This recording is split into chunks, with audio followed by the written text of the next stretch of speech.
puzzle where they told you their story? Like, what's your favorite, like, most exciting one? Okay, I love that. And then do you have a question right there? What was your most disastrous moment in your show? And then your question. Is this what your hat looked like? It's close, but it's not the one, but thank you. Keep trying. That was amazing. Okay.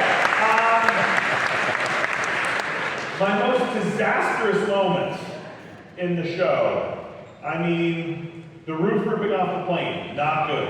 I slipped on a rope in a cave a couple years ago, fell about 15 feet on a rope, and I thought, oh, that's the end of that. As I was falling, that was pretty horrible. We all got very ill in a cave in Ecuador a couple years ago. That's a pretty big disaster. The entire crew, most of us ended up in the hospital for a few days with something called rotavirus, which is related to norovirus, cruise ship thing. You know, when that happens in the cruise ships, it's pretty ugly. That was probably our biggest disaster. You know, to have the whole crew kind of in the hospital was not great. A bonding experience, that's for sure.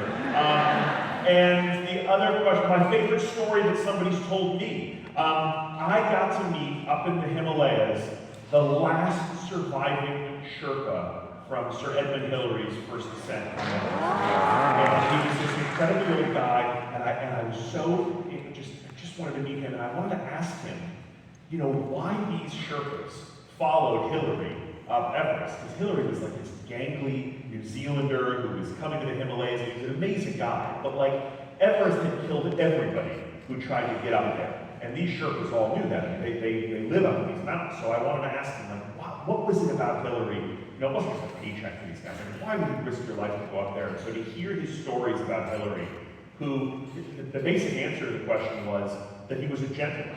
That he interacted with these Sherpas and valued them and worked with them as a peer and not as a kind of colonialist guy coming in. And they felt so kind of respected by him that they were driven to go up there with him. So I loved that. That was maybe the greatest kind of evening of stories that I've heard from somebody. And there was one more question in there. Geocaching. I have only found a geocache once by accident. We were doing our show on the Golden Owl puzzle in France, and we were metal detecting an old stone wall, and we found something, and we took the bricks away, and we saw this container, and we thought it was the Golden Owl, and it was a French geocache. So, it was cool, but it was not what we were looking for. Okay, couple of questions over here from kiddos, and we're calling it a night.